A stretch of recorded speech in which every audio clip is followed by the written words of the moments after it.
আজ হচ্ছে মকর সংক্রান্তি। তো মকরের ভোগ দিতে হয় নারায়ণকে। আমাদের তো শালগ্রাম শিলা। আজকে যেমন মকর সংক্রান্তি, পৌষ সংক্রান্তি, তেমনি আজকে হচ্ছে বারুনি। আমাদের এখানে বারুনির মেলা হয়, বিশাল বড়। মর্নিং, পূর্বাজ লাইফস্টাইলে নতুন আর একটা ব্লগে আপনাদের স্বাগত। আশা করি আপনারা সবাই ভালো আছেন, আমিও ভালো আছি। তো এখন বাজে হচ্ছে 10:30। রান্নাবান্না অর্ধেক হয়ে গেছে, সে তো আর বলার কিছু নেই। সকালবেলা উঠেই গ্যাস ট্যাস পুছে ভাত আর ডালটা বসিয়ে দিই। অর্ধেক হয়ে গেছে কি, সবই হয়ে গেছে প্রায়। ভাত, ডাল আর পোস্ত বানিয়েছি, সেটাও হয়ে গেছে। শুধু এইবার এই চান টান করে পুজো টুজো করে নিলাম, নিয়ে এইবার যাব হচ্ছে আমার একটা সবজি বানাবো আর মাছের ঝোল করব। ব্যাস এই। আজকে তো সোমবার, শিব ঠাকুরের পুজো করেছি। তারপরে আজকে আবার আমাদের এখানে বারুনি। তো মকর করতে হবে, মকর সংক্রান্তি তো। তো মকরের পুজো করা হয়। এবার আমি মকরের পুজোটা এখনও পর্যন্ত দিয়ে উঠতে পারিনি, কেন কি দুধ চাই। এবার আমার কাছে মানে পাকা দুধও নেই, কাঁচা দুধও নেই, কোনো দুধই নেই। যে দুধটা আছে সেটা গতকালের সকরি হয়ে গেছে, সে তো আর ঠাকুরকে দেওয়া যাবে না। সেই জন্যই এখন পুজোটা দিতে পারলাম না। তো যখন পুজোটা দেব আপনাদেরকে দেখাবো মকরের মানে ঠাকুরকে কি ভোগ দিলাম আর কি। তো এমনি জলখাবার দিয়ে রেখে দিয়েছি। আর ডাক্তার সাহেব আজকে ভোরবেলায় বেরিয়ে গেছে, ওখানে ওটি আছে বলে ভোরবেলায় বেরিয়ে গেছে। আর খাওয়া দাওয়া তো কিছুই করতে পারলো না, বললো আমি ওটিটা অ্যাটেন্ড করে দিয়ে আসছি দৌড়ে, বলে সে আর আসেনি এখনও। খালি পেটেই বেরিয়ে গেছে, কিছু হয়তো খেয়ে নেবে ওখানে, জানি না। আর যিশু তো বেরিয়ে গেল এই একটু আগে, এখনও ফেরেনি, আসবে। তো ও নার্সিংহোমেই গেছে। তো এই মাত্র পুজো টুজো করে উঠলাম, উঠে এইবার এখন একটুখানি আগে খাবো জানেন তো, তারপর অন্য কথা। সুগারের ওষুধ টষুধগুলো খাওয়া হয়নি, জানতে পারলে বকবে, দেরি হয়ে যাচ্ছে। তো এই আর কি সকাল থেকে কাব্য কাহিনী। তো চলুন রান্নাবান্নাটা আবার শেষ করি, তারপর আবার আপনাদের সঙ্গে গল্প হবে, কথা হবে। আজকে তো বারুনি বলে কথা, আজকে আমাদের এখানে বিরাট উৎসব। তো চলুন, হ্যাঁ, পরে গল্প বলবো আপনাদের। আজ হচ্ছে মকর সংক্রান্তি। তো মকরের ভোগ দিতে হয় নারায়ণকে। আমাদের তো শালগ্রাম শিলা। মায়ের ভোগ দেওয়া হয়ে গেছে, আমার এখনো দেওয়া হয়নি। বললাম যে এখনো দুধ আসেনি, এখনো অপেক্ষা করে যাচ্ছি। মদন 12টার আগে আসে না। এমনিতে অসুবিধা হয় না, কিন্তু এই পুজো 1-4 দিনে না এরকম দুধটা এত দেরি করে এলে খুব অসুবিধা হয়। যাই হোক, আসুক। বললাম তো ঠাকুরের ভোগটা দিয়ে দেবো, দুপুরের ভোগটা ওই দিয়ে দেবো। আমি এখানে এসে মকর করাও শিখেছি জানেন তো। এই মকরে কি করতে হয় সব এগুলো আমার শ্বশুরবাড়ির নিয়ম। আমার বাপের বাড়িতে এসব নিয়ম নেই, ওই জন্য আমি এগুলো জানতাম না। তারপরে মাই দিতে। তারপরে এখন নিচে আমার ঠাকুর ঘর আছে, আমি পুজো আর্চা করি। আমার কাছেও নারায়ণ রয়েছে, শালগ্রাম শিলা নাইবা থাক, আমার কানাই তো রয়েছে আমার কাছে, আমার গোপাল আছে। সেই জন্যে আমিও ভোগ দিই একটু একটু করে। তো ওদের তো পুরোহিত ব্রাহ্মণ পুজো করে দিয়ে গেছে, আমি আর ডাকিনি। সেবারে ব্রাহ্মণ তো ওইরকম দেখলেন তো, ডাকলাম ওরকম কীরকম ব্যবহার করলো। আমি আর ডাকিনি, আমি নিজেই ভগবানকে দুপুরবেলা যে অন্ন খেতে দিই, তার বদলে আজকে ওই মকরের ভোগ দিয়ে দেবো, বুঝলেন তো। আজকে যেমন মকর সংক্রান্তি, পৌষ সংক্রান্তি, তেমনি আজকে হচ্ছে বারুনি। আমাদের এখানে বারুনির মেলা হয়, বিশাল বড়। বারুনি হলো গঙ্গা ঠাকুরের পূজা আর কি, বুঝলেন তো। তো আমাদের এখানে ওই আমি যেখানে জিম করতে যাই সেইখানেই উল্টো দিকে বিশাল গঙ্গা ঠাকুরের মন্দির করা আছে, সেখানেই গঙ্গা পূজা হয়। আর ওই পূজাটাকে ঘিরেই বিশাল মেলা। এখানে স্টিমার ঘাট বলে একটা জায়গা আছে, সেখানে ওই পুকুরটাকে ঘিরে মেলা বসে, বিশাল মেলা, বিশাল মেলা। সে মানে গ্রামীণ মেলা আর কি, মানে ঝাঁটা ঝুড়ি কুলো থেকে শুরু করে যা কিছু গ্রামীণ যা কিছু সব ওখানে পাওয়া যায়। আমাদের বাড়ি বাগান করার যে গাইতা, তারপরে কোদাল, শাবল, খুরপি, সব ওই বারুনির মেলা থেকেই কেনা হয় জানেন তো। আমি গেছি 2-3 বার গেছি দেখতে, 2বার ডাক্তার সাহেবের সঙ্গে গেছি, তারপরে আমার যে কাজের দিদি তার সঙ্গেও একবার গেছিলাম। খুব বিশাল মেলা, সে আপনাদের বোঝাতে পারবো না।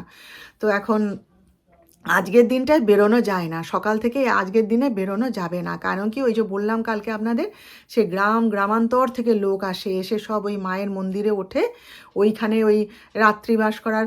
মায়ের মন্দিরে তো যত বিয়ে, তারপরে অনুষ্ঠান, পৈতা, সব কিছুই মায়ের মন্দিরে হয়। তো সেইখানে সব জায়গা আছে আর কি করা, তো সেইখানে সব ওঠে, রাত্রিবাস করে। আর ওই মায়ের মন্দিরে যে বাথরুম রয়েছে, টয়লেট রয়েছে, সেগুলো সব ইউজ করে।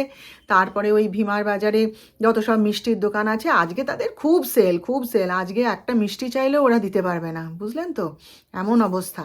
সব ওইখানে খাওয়া দাওয়া করে আর ওই মেলা দেখে, মেলা থেকে জিনিসপত্র কেনে, দরকারি জিনিসপত্র কিনে টিনে এবার সব যাবে আর কি।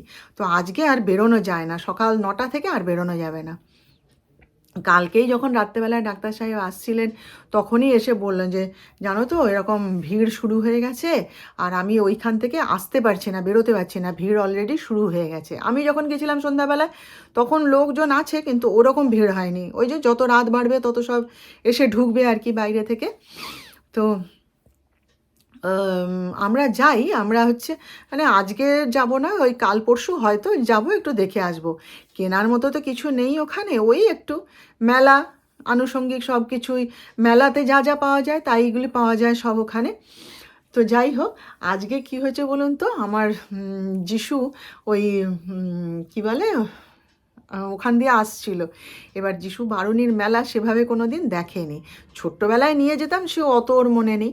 তারপরে বড় হওয়ার পরও বারুণীর মেলা এসব শুনেছে, কিন্তু দেখেনি তো কোনো দিন। আজকে চেম্বার থেকে আসছিল, আসতে গিয়ে আটকা পড়ে গেছে, বলে মা এই রকম ভিড় তমলুকে আমি কোনো দিন আগে দেখিনি। বলে চারদিক দিয়ে 4টে লাইন পড়েছে রাস্তায়, বলে সে শ্মশান অবধি লাইন পড়েছে, এদিকে আবার জিন্স সেন্টার এখান থেকে লাইন পড়েছে, বলে পুরো মায়ের মন্দির পর্যন্ত সব লোক ঢুকছে, বিশাল লম্বা লাইন।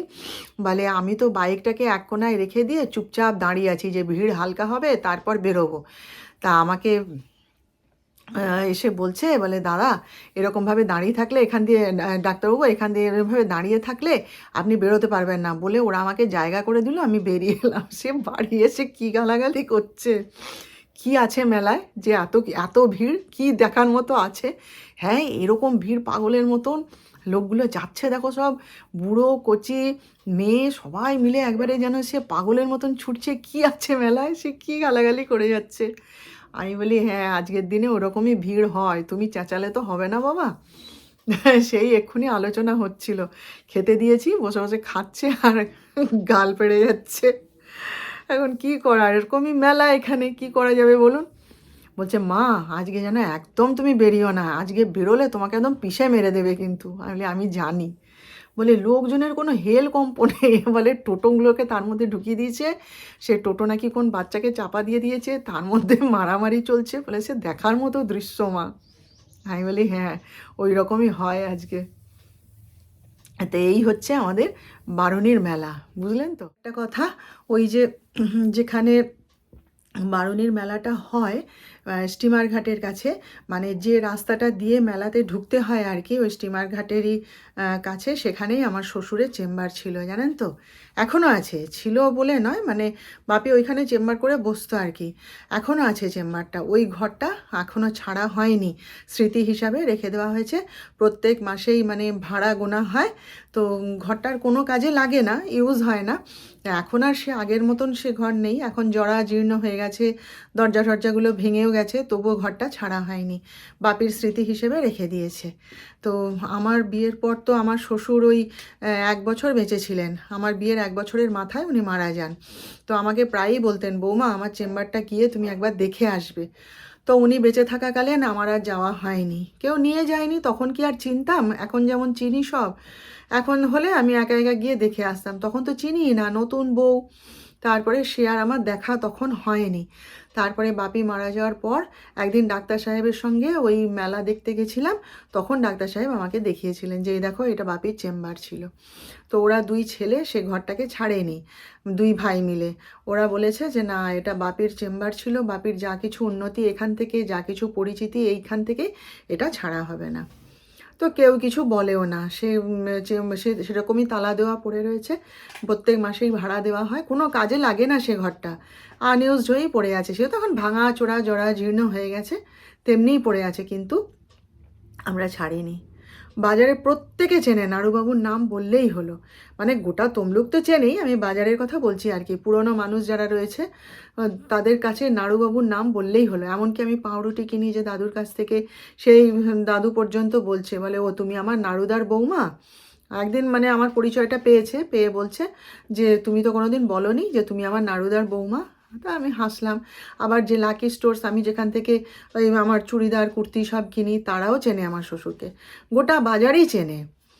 তো আমি যদি যাই কোনো দিনের বেলা ওই রাস্তাটা দিয়ে, রাতের অন্ধকারে তুলতে পারবো না, তুললে আপনারা বুঝতেও পারবেন না। যদি কোনো দিন যাই, কারণ ওই রাস্তাটায় তো কোনো কাজ নেই, ওই রাস্তায় আমি যাইও না। যদি যাই কোনো দিনের বেলা, তাহলে নাই তো এক ঝলক আপনাদেরকে দেখাবো। হ্যাঁ, দেখুন একটা মিক্সড সবজি বানিয়েছি, আর এখানে হচ্ছে ডাল, আর এইটা হচ্ছে এই যে ফুলকপি দিয়ে আলু দিয়ে পোস্ত বানিয়েছি। ব্যাস, যিশুর খাওয়া হয়ে গেছে। আমি এবার চলুন গোপালের ভোগটা দিয়ে দিই, দিয়ে তারপর আমিও ভাত খেয়ে নেব।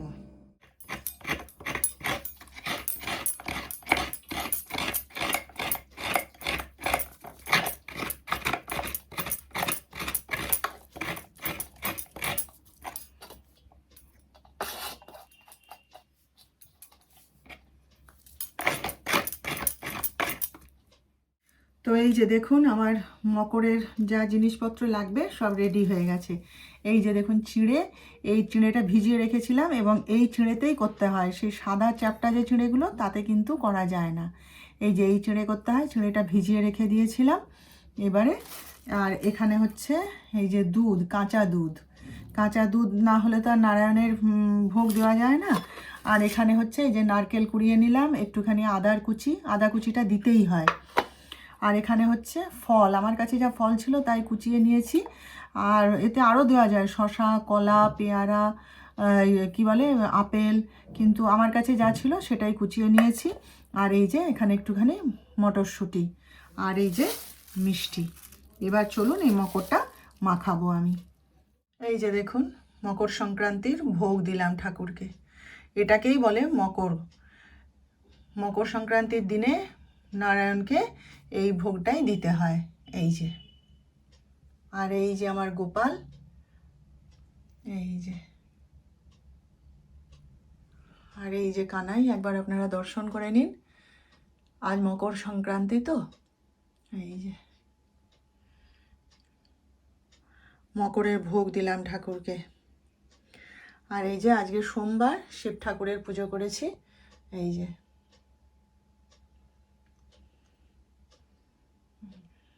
মা লক্ষ্মী, সবাইকে আজকে মালা পরিয়ে দিয়েছি। দেখুন,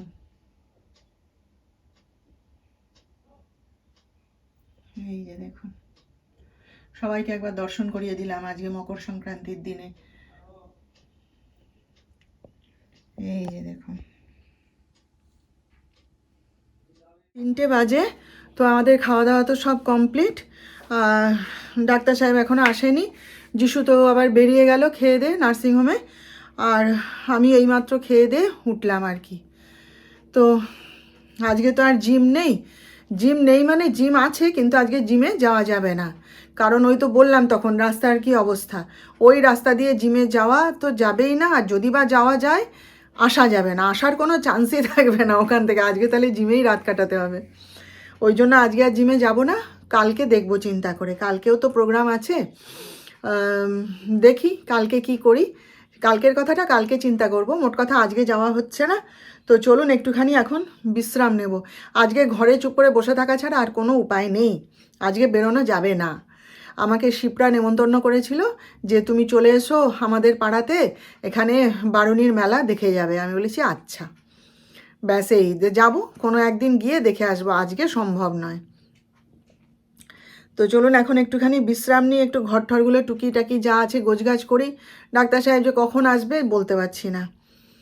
প্রতিদিনের এক রুটিন হয়ে গেছে, দেখতে পাচ্ছেন তো আপনারা, মোটে খেতে আসবে না, তার নাকি সময় হয় না। কালকে হচ্ছে কি বেরোতে যাচ্ছে, আর কি বাথরুমের দরজা লাগানোর মিস্ত্রি চলে এসেছিলো, ব্যাস ও আর আসতে পারেনি। ওই একটু মিষ্টি বিস্কুট এইসব খেয়ে রয়ে গেছে। কি আর বলবো বলুন, কিছু বলার নেই। এই দেখুন গাছের পরিচর্যা হচ্ছে। এই ভদ্রলোকটিকে চিনতে পারছেন তো? ড্রেসটি দেখুন, এটা হচ্ছে বাগানের পোশাক ওনার, বুঝলেন তো? এই 4টের সময় ফিরে ভাত খেয়ে এখন এই 5:30টার সময় এই যে গাছের পরিচর্যা হচ্ছে। আমার গাছে আর আমার হাত দেওয়ার প্রয়োজন নেই, ডাক্তার সাহেব দায়িত্ব নিয়ে নিয়েছে, ফুল ফুটিয়েই নাকি ছাড়বে। এই যে দেখুন ওষুধ স্প্রে করা হচ্ছে।